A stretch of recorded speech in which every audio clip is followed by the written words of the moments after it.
This is iconic Forest Research Institute. British made it, and it is a symbol of excellence of British civil engineering. Behind the back, there is a Himalayan range mountain, and this color is so beautiful and so much symmetry everywhere. And then you can see this big garden, big garden. British loved India. They wanted to settle in India. That's why they invested heavily for building railway network. They also built very beautiful research institute like FRI.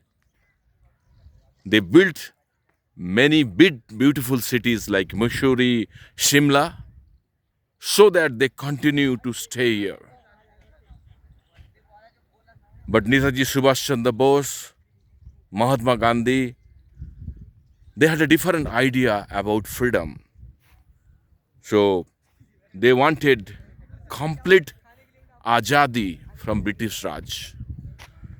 Although British did some good thing for India in terms of educating our people and also abolishing some old age rituals, age old superstitious thing like child. They particularly focus on empowering women, child education. They abolishes very early child marriage so that people will get empowered. They provided also good education, Western way of education. But somehow they could not understand the India's basic education system. We Indians are highly accommodating in nature, but that doesn't mean that हम गुलामी का जिंदगी जीना चाहता है.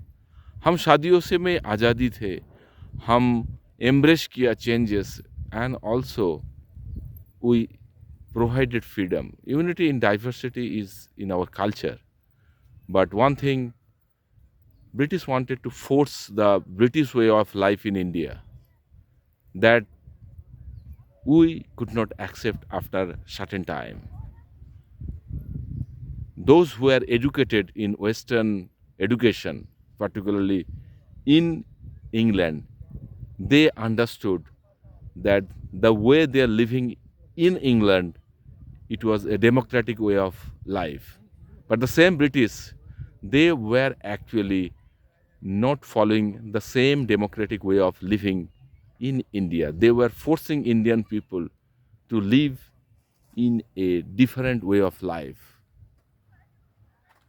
So, India got independence in 1947, and after that, we have made significant economic, socio-economic development, and today, India is the fifth largest economy of the world.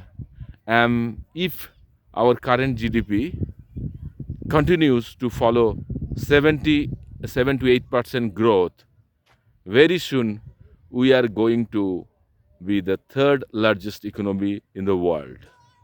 And by 2050, India may become the second largest economy of the world. So British left India, but still the same beautiful architect they built in India will continue to inspire the new generations.